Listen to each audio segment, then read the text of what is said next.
이제 오늘은 왜 불교 공부를 해야 되는가, 요런 것을 주제로, 그러면은 42장경은 다음 시간부터 나갑니다.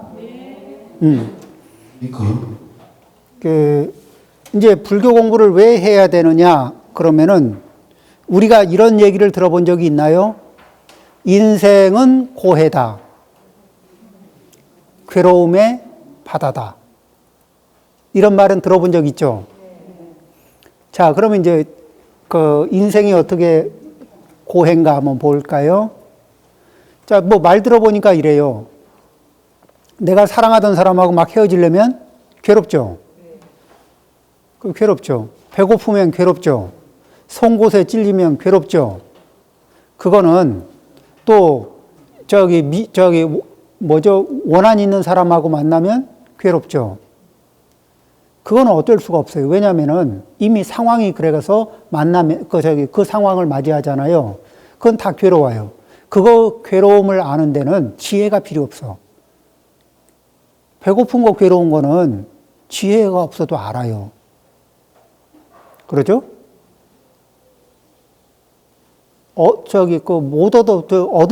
구하려고 했는데 못 구했으면, 그것도, 괴로운 거, 그거 안 배워도 알아요. 그런데 부처님은 괴로움과 관련해서 괴로울 고,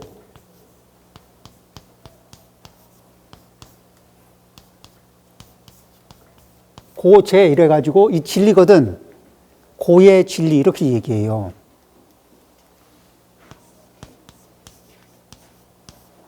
그러면 왜 진리라고 얘기하냐면은 진리는 지혜가 없이 알 수 있을까 없을까?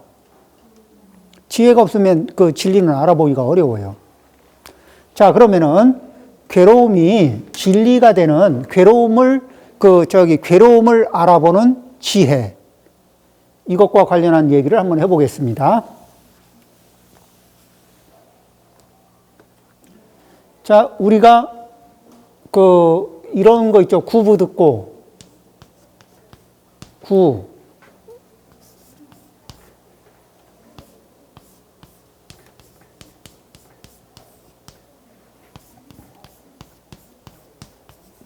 자, 이게 구하긴 구하는데, 부득, 얻지 못해.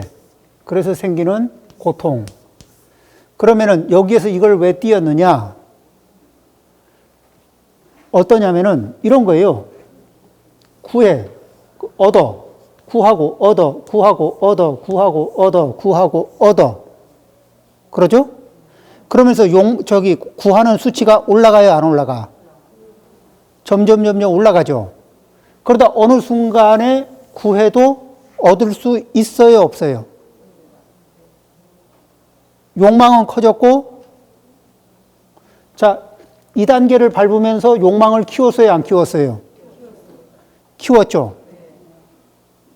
쭉 키웠고, 그러면 욕망도 그렇고, 또 이제 돈이 잘 벌리는 사람은 잘 벌릴 때 소비 규모를 키우고 할까 안 할까?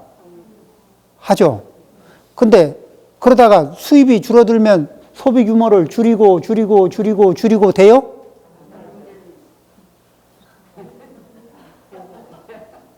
안 되지. 자, 그러면은 뭐예요? 줄이고가 안 되는 상태에서 이걸 유지하죠. 이 큰 거를. 그리고는 뭐예요? 이 앞쪽에서 누렸던 즐거움에까지 그거의 반대 급부가 되는 고통을 풀로 받아요. 안 그런가요? 그러니까 구해서 얻고 하는 사이에 뭐냐면은 욕망을 키우잖아요. 이렇게 욕망을 키워가는 게 뭐냐면 고통의 총량의 마일리지를 축적하고 있는 거야.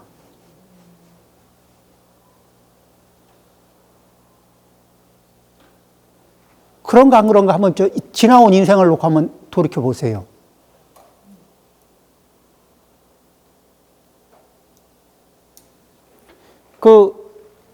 로미오와 줄리엣이 사랑의 마일리지를 쫙 쌓은 만큼 고통 총량이 어떻게 됐어요?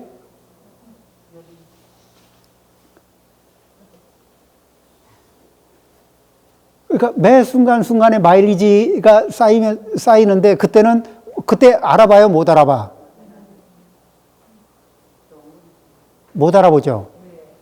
근데 이때 처음 마일리지가 시작되려고 할 때, 이게 고통의 시작점이구나. 요거를 알아보는 눈이 있으면, 이걸 알아보는 눈이 있으면, 좀 잘 벌릴 때 소비 규모를 퍽 이렇게 키워요, 안 키워? 소비 규모를 키우는 거는 즐거움의 양을 늘리는 거예요? 아니면은 감당 못할 고통을 지금 마일리지를 축적하고 있는 거예요?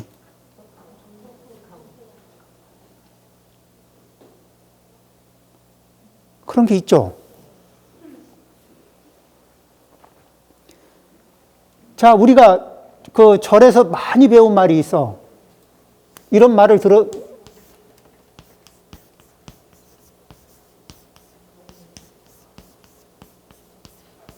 소욕, 지족.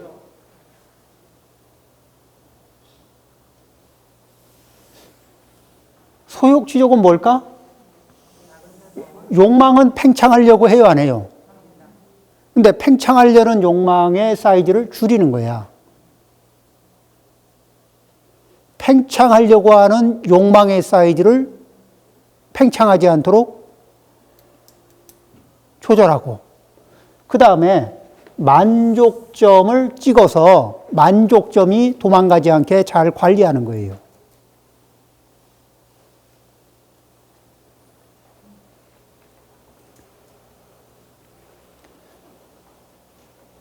자, 이제 어떤 사람이 매일 비슷한 음식을 먹으면은 그 음식이 물릴까, 안 물릴까? 근데 우리가 먹을 수 있는 음식의 수준이라는 게 정해져 있잖아요. 그러니까 뭐예요? 우리가 식비로 쓸 수 있는 각자 각 집마다 한계선이 있죠. 그러죠? 그래서 뭐예요? 그 한계선 안에서 돌고 돌다 보니까 뭐야? 다 밥이 하느라고 고생은 해도 다 거기서 거기라. 감각적으로는. 각 집마다 음식의 질과 재료의 질은 다른데 그 집안 안에서 느끼는 거는 그냥 어제나 오늘이나 거기서 거기라고. 요 감각은 1호실이나 2호실이나 3호실이나 통일해. 음식의 종류와 내용이 다 다른데도, 식재료가 다른데도 불구하고 그냥 거기서 거기라는 느낌은 통일해.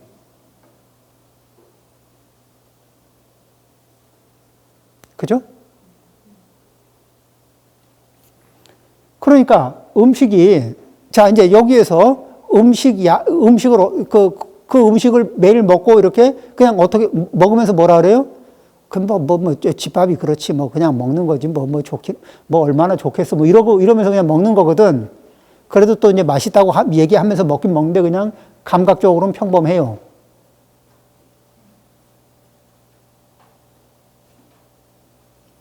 그런데, 욕망을 좀 줄이는 거야. 어떻게 줄이느냐? 양을 좀 적게 먹는 거예요. 자, 양을 좀 적게 먹으면은 다음 밥 먹을 시간쯤 되면 배가 고플까, 안 고플까? 고프지요. 양을 좀 줄여서 먹었어. 다음 밥 먹을 때쯤 되면은 배가 고파. 그러면 평상시 거기서 거기였던 음식이 이게 맛이 어때요? 이 몸이 음식을 맛있게 먹을 준비가 됐지.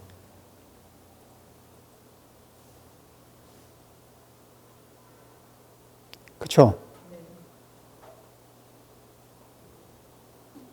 아니, 음식을 더 먹은 게 아니라 조금 줄여서 먹었거든. 근데 만족점은 어때요? 그렇게 먹으면 먹을 때마다 음식이 만족점이 상당히 괜찮죠. 그러려면 뭐를 해야 돼요? 먹는 순간에 더 먹고 싶은 그 욕망을 줄이는 감각이 있어야 돼. 우리가 이런 경험이 있을 거예요. 그 여행이라는 게 돈 쓰고 나가서 고생하는 거거든. 안 그래요? 여행이라는 게 비싼 돈 많이 내고 고생하다 오는 거예요. 뭐에 대비해서 집에 있는 것보다 고생한다고. 그런데 이상한 게요. 여행만 갔다 오면 집이 괜찮아 보여.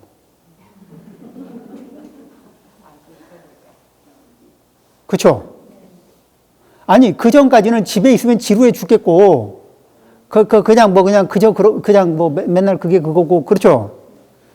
그런데 그냥 집에 와서는 테이블 위에 있는 화장지가 있고, 식탁의 한쪽에 이렇게 냅킨이 있고, 어디에 티스푼이 있고, 요런 그냥 그거 자체가 다 그냥 만족점을 줘요. 여기에서 우리는 어떻게? 자, 그렇다면은, 보죠. 음식을 조금 적게 먹을 수 있으면 우리는 행복이라는 게 뭐냐면은 얼마나 강한 자극을 받았냐가 아니라 하루에 몇 번의 만족점을 찍었느냐. 이게 중요한 거거든. 그러니까 횟수가 굉장히 중요해요. 보살님들도 횟수가 중요하다는 걸 뭐로 증명하냐면 거사님들한테 증명하거든. 보살님들이 같이 사는 거사님하고 살면서 점수를 매기잖아. 마이너스 점수가 워낙 들어가서 안 매기는 수도 있겠지만은 그때는 포기했다 그러는 거고 아직 포기하기 전에는 점수를 매기거든. 그러죠? 그럴 때 어떻게 해요? 10kg짜리 하나를 옮겨주면 1점. 20kg짜리 하나 옮겨줘도 1점. 30kg짜리 하나 옮겨줘도 1점. 그렇게 점수를 주고 있지 않았어요?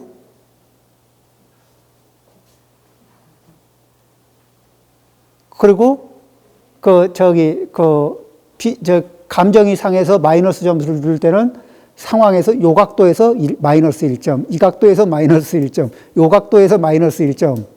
그래서 다양한 각도에서 마이너스를 먹다 보니까 마이너스는 굉장히 빠른 속도로 내려가. 그런데 플러스 점수를 딸라 그러면은 남편들은 모르거든. 100kg를 한꺼번에 짊어지고 가면 100점 줄 줄 알았거든. 1점.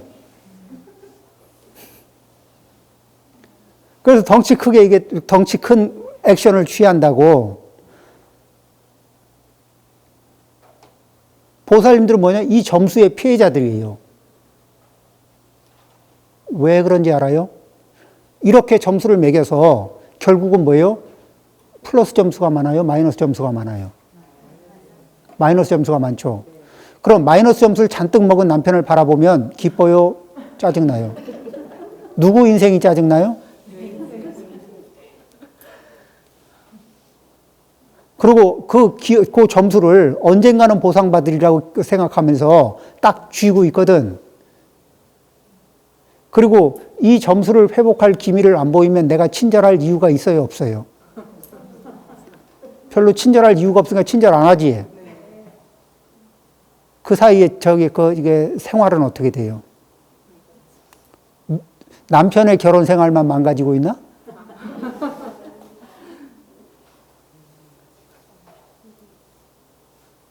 자기가 어떤 식으로 점수를 매기고 있는지 또 모르면서 점수를 매기고 있는 거야.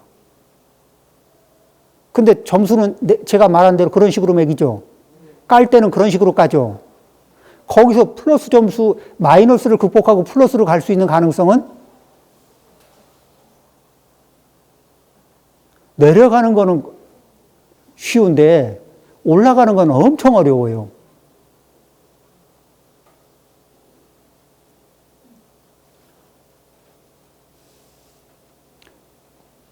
피해자가 누구라?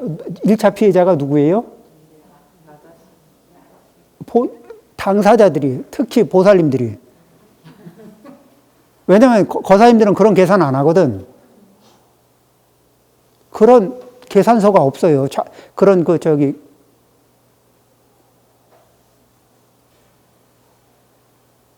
어때? 앞으로도 그 마이너스 장부를 애지중지하면서 언젠가는 결산을 바꿔야 말리라 이러고 그 쌓아놓고 있을 겁니까?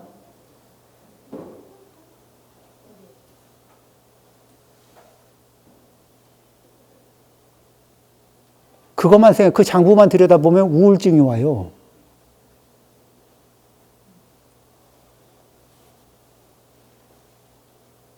그죠?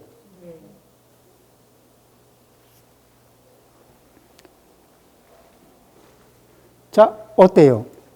그런 것이 시작되려고 할 때, 그런 마음이, 그런 이 점수표를 움직이려고 할 때, 그럴 때, 알아차리고, 내려놓고, 그리고 마일리지가 축적돼서 움직이려고 할 때, 그때 소욕 지족점을 찾는 거예요.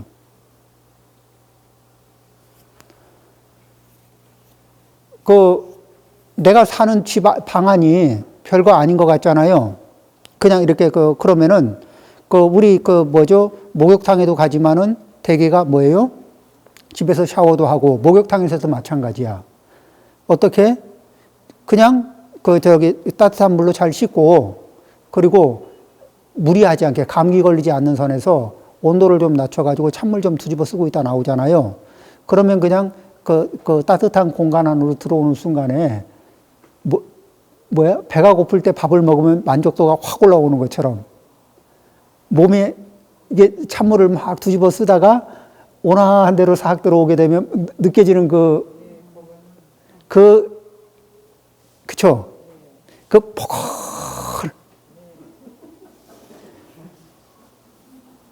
이렇게 만족점들을 버는 거거든.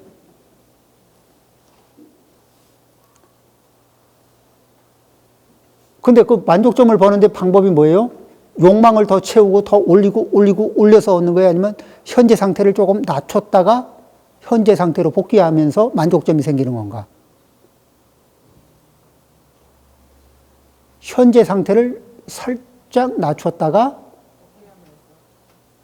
이러면 만족점이 오죠? 행복은 만족점이 하루에 몇 개냐가 그 사람이 행복하냐 안 하냐를 얘기할 수 있는 이게 기준점이 되거든. 근데 이런 식으로 이렇게 만족점을 자기가 만들 수 있고 조절할 수 있으면 어때요?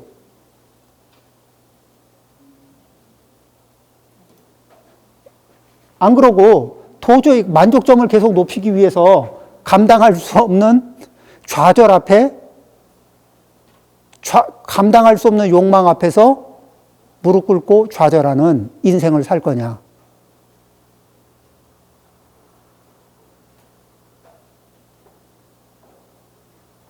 늘 구하고 얻고 구하고 얻고 구하고 얻고 문제가 없어 보이는데 어느 한순간에 그 앞에서 자기 욕망 앞에서 좌절하잖아요. 근데 그래가지고 나는 좌절하더라도 나보다 잘 나가는 이호실은 안 그럴 줄 알았거든. 근데 말 들어보니까 자기도 좌절하고 있대. 배부른 소리 하고 있다. 내가 봐서는 진짜 배부른 소리지. 그렇지만은 뭐예요? 내가 2단계면 2단계에 있는 분들이 배부른 소리 하고 있는데, 근데 내가 2단계에 있는데 이 아래 사람들이 보면 나를 배부른 소리 하고 있다고 해요. 형식은 어때요? 동일해요.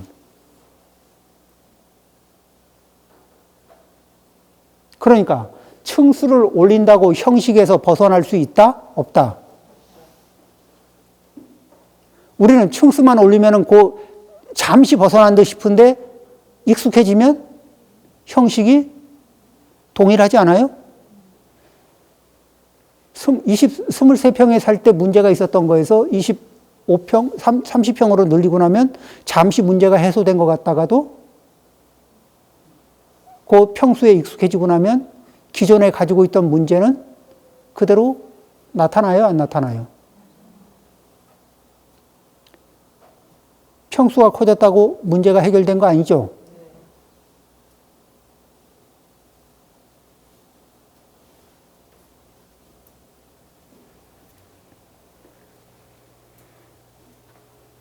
그러니까 구부득고에서 우리가 조심해야 되는 건 뭐예요? 구하는 그 타이밍에서 지혜가 발동이 돼야 될까, 안 해야 될까? 지혜가 좀 발동이 돼야 되겠죠? 자, 하나 물어볼까요?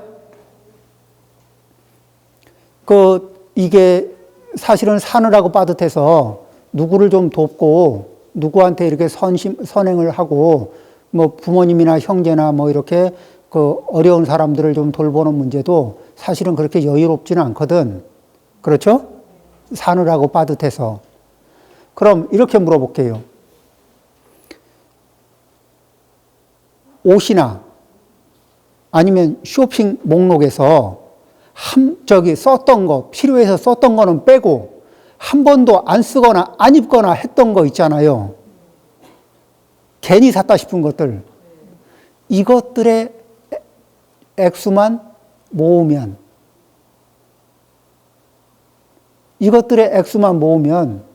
좀 이렇게 뭔가 좀 인간답게 뭔가 좀 하고 싶었을 때 할 수 있는 자금이 나올까 안 나올까?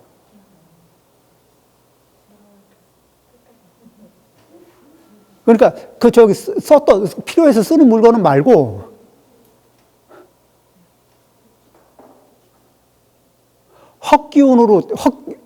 헛기운에 이게 지름신으로 때린 거 그것만 빼면.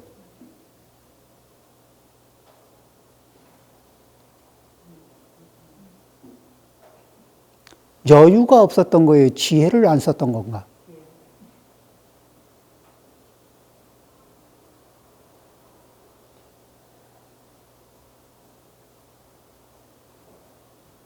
우리가 지혜를 개발할 때와 개발하지 못했을 때, 자, 지혜를 개발했으면 내가 꽤 여유 있는 삶을 살았을지도 모르지 않아요?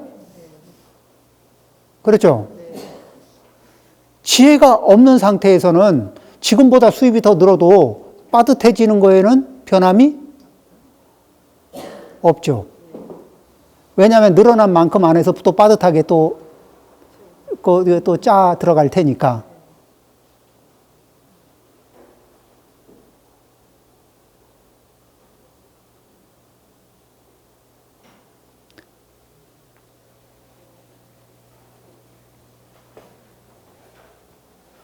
구하는 단계에서 반성하라.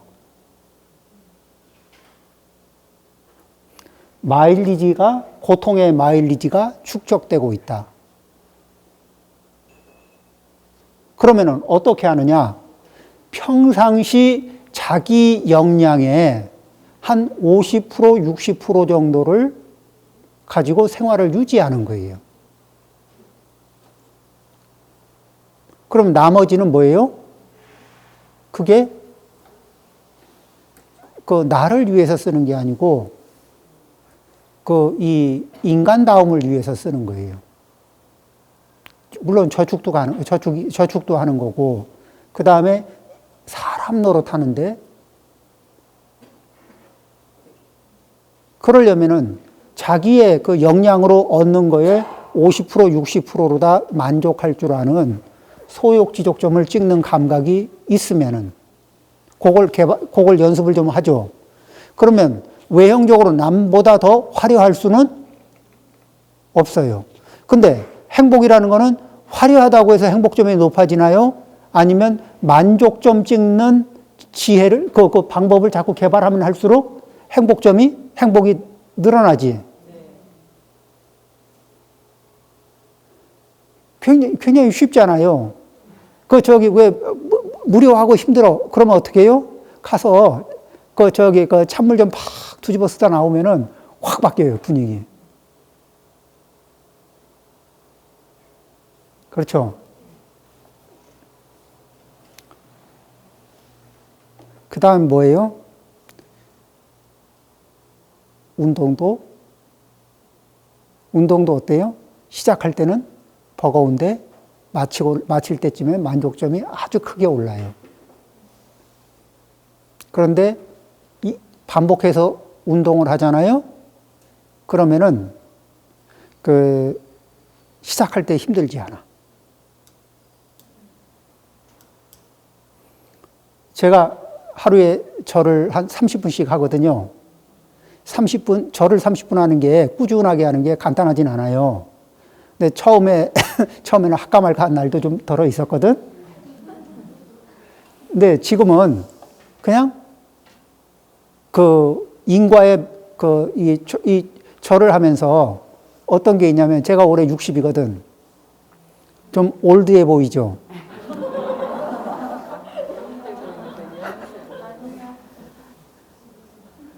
그리고 이야기를 하고 강의를 하는데 이렇게 서서 2시간, 몇 시간 이렇게 강의를 해도 다리가 아주 멀쩡하고 튼튼하죠. 그리고 체력이 기본적으로 있으니까 이 체력이 넉넉하다는 얘기는 휴대폰으로 말하면 배터리가 빵빵하다는 얘기거든. 그러면은 이게 스트레스 수치가 높아질까 낮아질까? 그렇죠. 우리는 언제 스트레스가 높아져요? 체력이 딸릴 때. 이렇게 그러니까 만족점을 높이기 위해서 우리가 할 수 있는 것들이 있어요. 그것들을 익숙하게 만들어가는 거. 이런 거 필요할까 안 할까? 필요하죠.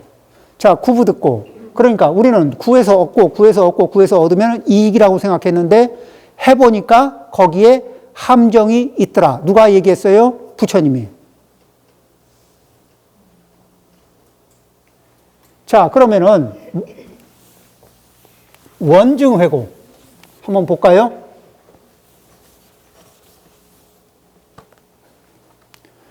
이제 원증이라는 게 뭐냐면은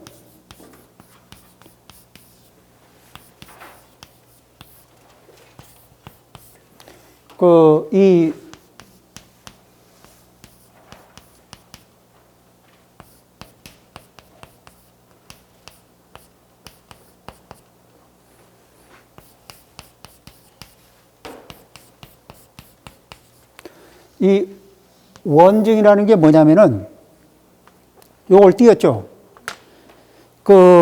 아주 왼수하고 만나가지고 나한테 원한이 있는 사람이 왔어. 저 사람은 나한테 얼마나 원한이 있는지 한 공간 안에 있고 제가 뒤통수만 눈만 돌리면은 뒤통수에 장작으로 때릴 준비도 돼 있고 옆에 송곳이 있으면 송곳으로 찌를 준비도 돼 있고 내가 음료를 어느 걸 마시려 그러면 거기다 독을 탈 수 있으면 타고 싶은 마음도 있어. 그런 걸 나도 알아. 그리고 그 사람하고 한 공간에 같이 있어야 돼. 어때요? 괴로워야 안 괴로워? 이거 괴로운 거는 지혜 필요 없어요. 그렇죠? 그런데 이 원증을 만드는 과정이 있거든. 저 사람 잘 나갈 때 비방하기, 뒷담화하기, 이간하기, 없는 소문 만들어서 거짓 소문 만들어서 곤란하게 만들기. 이런 여러 가지 있잖아요. 그거 하는 사이 재미있어요, 없어요? 그쵸? 그래서 그쪽에 마일리지를 축적해요, 안 해요? 원증의 마일리지를 축적해요, 안 해요? 이게 어느 날 갑자기 괴로움이 나타난 거예요? 아니면 이 마일리지가 축적되면서 고도 같이 축적된 거예요.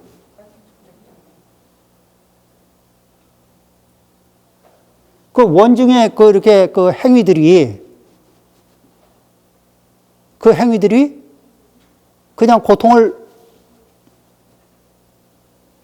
왜 불량식품을 그러니까 중금속이 있는 음식을 먹고 중독에 의해서 진단을 받지만은 그게 하루 아침에 어느 날 갑자기 중금속 중독으로 떨어진 거예요? 아니면 중금속 마일리지를 축적하다가 어느 순간에 임계점에 이르러서 그 진단이 나오는 걸까? 차곡차곡 이렇게 조금씩 축적하는 거죠? 이것도 그런 방식 아니에요?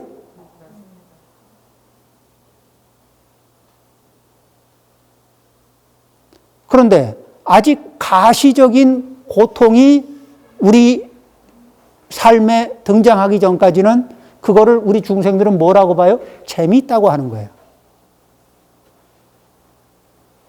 재미있다고 해석하는 거예요.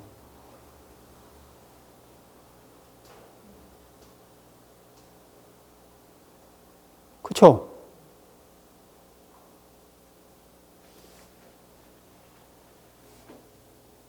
이게 안 보이는 거예요.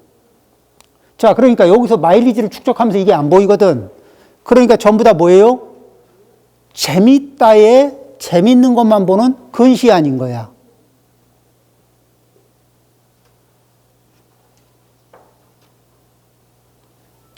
그래가지고 문제가 생기면은 근시안과 근시안끼리 만나가지고 의논하고 어떻게 하면 좋을까 하고 막 한만 얘기해봐도 근시안끼리 본 한계가 거기서 거기야. 이거는 학벌하고도 아무 상관없어. 그냥 근시안들 학벌이 높으면 이거 안 해요? 가방끈 길면 이런 거 안 하냐고.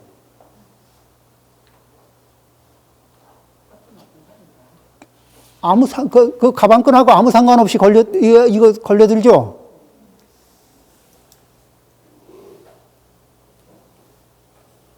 그러니까 부처님이 보면 가방끈이 기나 짧으나 어리석기는 매일방이다. 이렇게 보여요, 안 보여요?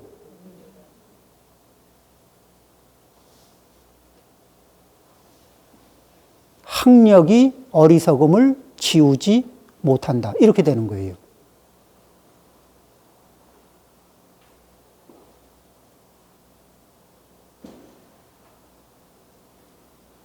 왜냐면은 우리가 공부하는 데서는 이런 관점에서 이게 사실은 지금 이 이야기가 현실적으로 우리가 이렇게 살아오면서 이거를 지금 이렇게 종합적으로 얘기하니까 좀 인생이 이게 반추가 돼요, 안 돼요?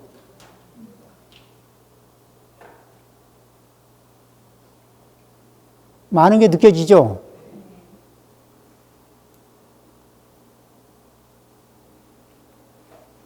그런데 이런 부분에서 지금도 여기 우리 불자님들처럼 이거 심각한 거였네? 이런 생각을 평생에 한번 하다가 죽을 사람이 얼마나 있을 것 같아요? 지금 이 지구를 살고 있는 사람들 중에.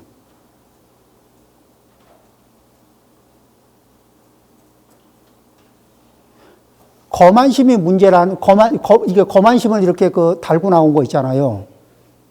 설치하고 나온 우리 중생 업력이 일으키는 그 문제들, 이게 좀 심각한 거였네. 그죠? 이거를 해결은 그만두고 알고라도 가는 사람이 이 지구 인구 중에 몇 프로가 될 것 같아요?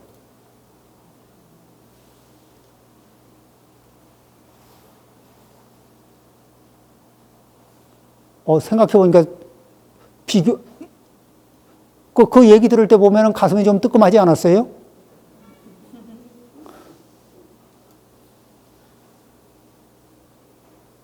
그게 왜 안 보였나? 그거 한 30년 전쯤에 알았으면은 인생 많이 바뀌었을 거 아닙니까?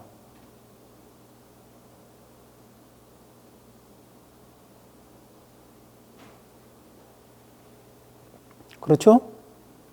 그러니까 여기 원증으로 재미를, 남의 미움을 버는 거로 재미 삼는 거 있잖아요. 다른 사람의 원망, 다른 사람의 미움을 자극하면서 누리는 재미. 여기에는 그 재미를 누릴 때마다 고통의 마일리지. 누군가가 나의 원망, 나의 미움을 자극하면서 즐거움을 누린 사람에게 나는 어떤 느낌을 가지고 있나요? 그 즐거움을 누린 사람은 그 순간이 지나면은 그 즐거움이 남아있나요? 아니면 허공 속에 사라지나요? 허공 속에 사라지죠. 그래, 그 사람의 즐거움은 그런 미움을 사고 원망을 사면서 벌었던 즐거움은 허공 속에 사라져요. 그런데 미워하는 마음, 원망하는 마음은 쉽게 사라지나요? 안 사라지지. 그런데 어느 날 미워하고 원망하는 마음으로 뒤통수를 한 대 딱 때리면은 왜 그래? 왜 가만히 있는 사람한테 이래? 내가 너한테 얼마나 잘못했다고, 잘못한 게 뭐가 있는데 나한테 이래?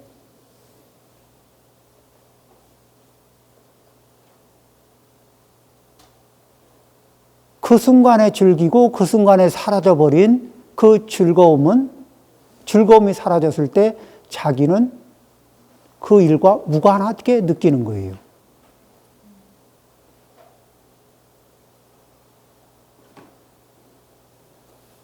그리고 별일 아닌 것처럼 느끼는 거예요. 실제 그래요, 안 그래요? 그런데 그거를 이 원망과 미움이 가슴에 차곡차곡 쌓이는 사람의 입장에서 바라보면 그게 과연 그럴까요?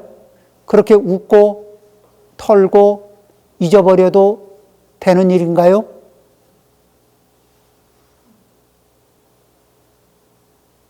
우리 누구를 놀리고 골리면서 놀이하는 습관이 이렇게 그런 습관을 부리고 그런 게 이렇게 속에서 꿈틀거리는 게 있을까 없을까? 있죠? 그게 고통의 마일리지를 축적하고 내 인격을 갉아먹고 있다는 것을 알아차리는 것. 여기에 지혜가 있을까 없을까? 이런 점을 생각하고 그러면은 계속 그 행동을 하게 될까 아니면 멈출 수 있는 이유를 자기 설득이 될까 안 될까요? 되죠. 멈출 수 있는 이렇게 이유를 이제 가질 수 있죠. 그리고 그 행동이 다 즐거움만이 아니라는 거죠. 마치 방사선 물질이 섞여 있는 음식물을 계속 섭취할 거냐, 멈출 거냐, 이 문제처럼 유독성 행위를, 독성을 함유하고 있는 행위를 계속 할 거냐, 말 거냐.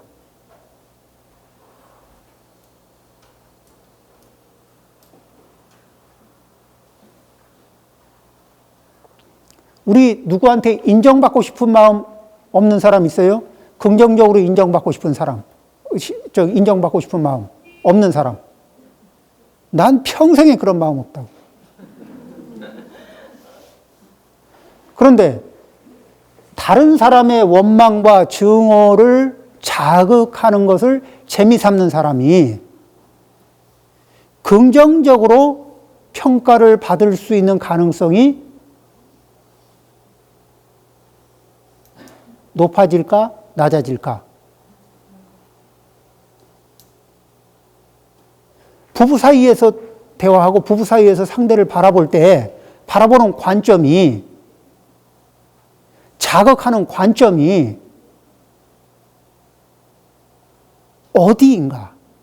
어디가 더 많고 어느 쪽이 더 많은가?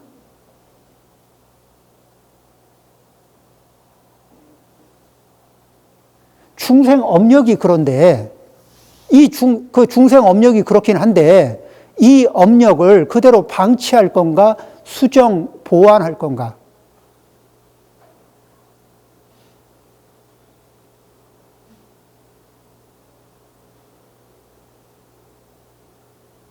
어떻게 하면 좋을까요? 업력이 그러니까 그냥 그대로 당신은 당신대로 나의 원망과 증오를 벌고 나는 나대로 당신의 원망과 증오를 벌면서 오손도손 잘 살아봅시다.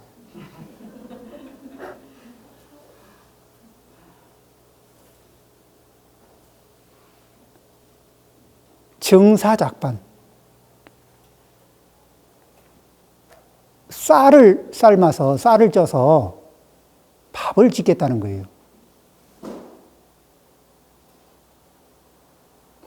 나의 놀이 방식이 너의 원망과 증오를 버는 거고 너의 놀이 방식이 나의 원망과 증오를 버는 건데 그거로 오손도손 잘 살아보자는 거예요.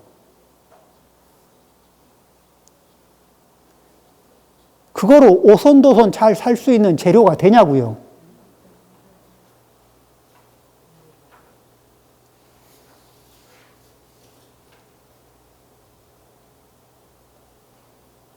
그렇죠? 근데 이런 업력이 우리한테 잠재적으로 있을까 없을까? 이게 있죠.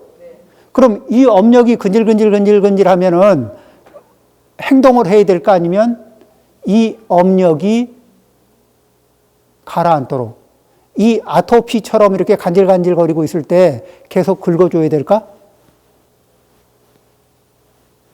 그 업력을? 아니면 그 아토피의 이게 이 아토피를 유발시키는 원인들을 찾아서 제거를 하는 쪽으로 가야 될까? 우리는 어느 방향으로 인생길을 잡아야 될까?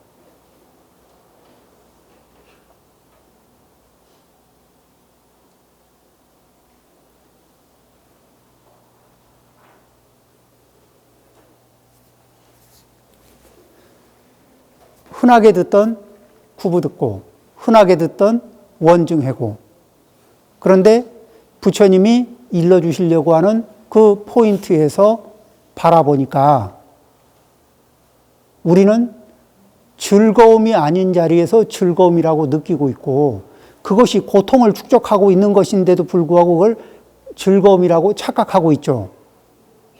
반야심경에서 뭐라 그래요? 원리, 전도, 몽상. 뭐죠? 전도, 몽상을 멀리 해야 되거든. 자, 우리의 업력 습관 중에는 전도, 몽상이 많이 자리하고 있어요? 안 하고 있어요? 그거를 그대로 방치할 건가? 수정할 건가?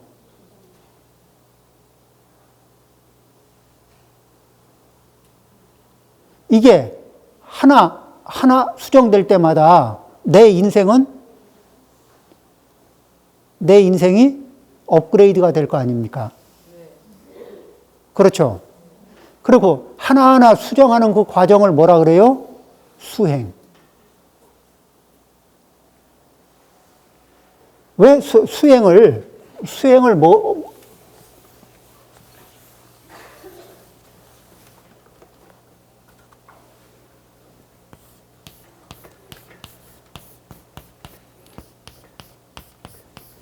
수행인데 이 수행은 뭐냐면 수정, 행위.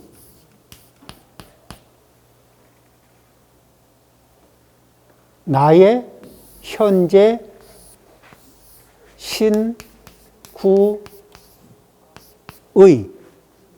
신구의 행위를 수정하는 거예요.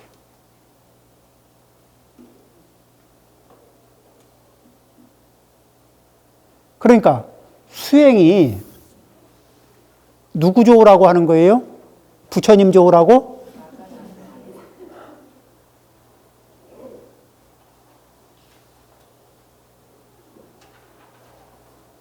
부처님만 좋으라는 수행이 아니죠. 그런데 수행을 하려 그러면 어때요? 부처님 말씀에 의지해서 우리 인생을 좀 들여다보니까 인생이 좀 잘 보여요? 잘 안 보여요? 부처님 말씀에 의지해서 우리 인생을 들여다보니까 평상시 내 인생을 이렇게 들여다보던 것보다 훨씬 잘 보이죠. 그리고 어떤 게 지혜롭고 어떤 게 어리석은 건지 구별이 가요, 안 가요? 가죠. 이렇게 어리석음과 지혜로, 이게 어리석은, 이건 이래서 어리석은 거였구나. 이런 게 딱딱 갈라지죠. 그러니 우리가 귀의 법, 거룩한 가르침에 귀의합니다. 이거 형식적으로 해야 될까 아니면 목숨 걸고 해야 될까? 죽을 때까지 해야 됩니다. 그렇죠? 아니 의지를 세게 하면 거기 법의 의지를 세게 하면 세게 할수록 법의 의미를 깊게 알아낼 가능성이 높죠.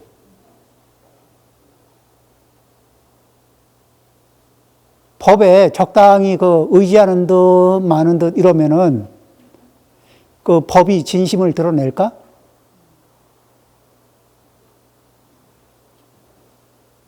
내가 신랑한테 의지하는 듯 마는 듯 하고 신랑도 부인한테 의지하는 듯 마는 듯 하고 기본 체면 치레만 하고 있으면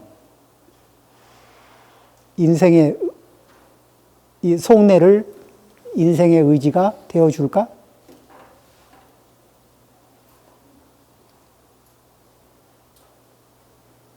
부처님 법에 오늘 약간을 맛을 봤어요. 그렇죠? 약간을 맛을 봤는데 어느 걸 하나 건드려도 우리 삶을 살면서 이걸 좀 진작 알았으면 하는 아쉬움이 있죠.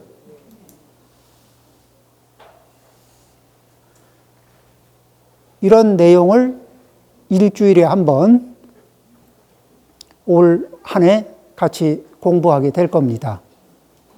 예, 오늘 여기서 마치겠습니다.